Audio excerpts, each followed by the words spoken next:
நற்றுணையாவது நமச்சிவாயவே. பெரிய புராணத்தில் திருத்தொண்ட தொகையில் வர நாயன்மார்கள் வரலாறை பற்றி பார்த்துட்ருக்கோம். அதில் நம்ம அடுத்து பார்க்க போகிற நாயனார் உருத்திர பசுபதி நாயனார், அதாவது ருத்ர பசுபதி நாயனார். இவரை பற்றி சொல்லும்போது உருத்திர பசுபதி நாயனுக்கும் அடியேன் அப்படிதான் வரும். இவர் ஒரு வித்தியாசமான ஒருத்தர். இவருக்கு பெரிய ஒரு தொல்லைலாம் இறைவன் கொடுக்கல. ஆனால் இவரோட வரலாறு ரொம்ப சிம்பிளானது. தமிழில் சொல்லணும்னா ரொம்ப ரொம்ப எளிமையானது. இவர் திருத்தலையூர் அப்படின்ற ஒரு ஊரில் பிறந்து வளர்ந்து அங்கே தான் முக்தியும் அடைஞ்சார். இவர் என்ன பண்ணுறாருன்னா சிவபக்தி டெவலப் ஆகுது. இந்த கோயிலை பற்றி சொல்லணும்னா திருத்தலையூர் எப்படின்னா இது காரைக்கால் பக்கத்தில் இருக்கிற ஒரு ஊர். இது ஒரு வைப்பு ஸ்தலம். அந்த கோயிலில் இருக்கிற சிவன் கொஞ்சம் ஃபேமஸான சிவன் தான். புற்றிடங்கொண்டார் அப்படின்வாங்க. சுயம்பு மூர்த்தி, புற்று உருவாக இருக்கும். புற்றுக்கு மேலே ஒரு கலசம் போட்டிருப்பாங்க. அந்த கலசத்துக்கு தான் அபிஷேகம் பண்ணுவாங்க. ராவணன் வழிபட்ட இடம் அப்படின்னு சொல்லலாம். இந்த மாதிரி இந்த சில ஸ்பெஷாலிட்டிஸ்லாம் இந்த கோயிலில் இருக்குது. சப்த ரிஷிகள் வழிபட்டு இருக்காங்க.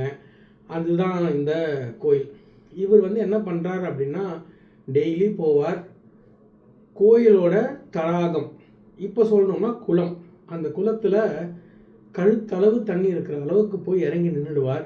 இறங்கி நின்று 2 கையும் மேலே கூப்பி அப்படியே நின்று ருத்ர ஜபம் பண்ணுவார். ருத்ர மந்திரம் சொல்லுவார். இதுதான் இவரோட வேலை. ரெகுலராக அதை பண்ணிகிட்டே வருவார்.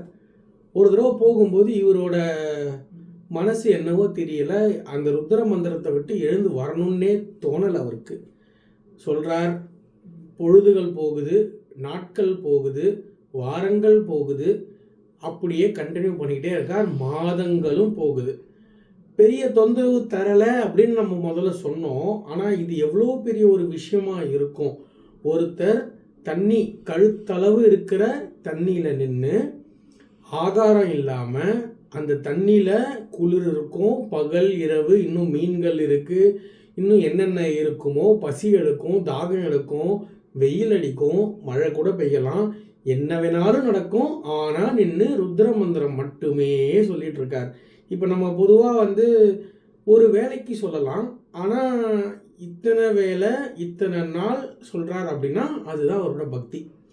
அப்படிப்பட்ட நாயன்மார் இவர் இப்படி சொல்லிகிட்டே இருக்கும்போது இறைவன் காட்சி அளிக்கிறார்.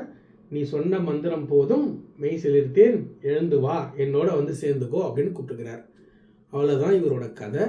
ஆனால் இவர் இந்த மந்திரம் சொன்னதுனால தான் பசுபதி ருத்ர பசுபதினு பேர் பெற்றார். அதுதான் இவரோட கதை. இன்னொரு நாயன்மாரை பற்றி அடுத்த வீடியோவில் பார்க்கலாம்.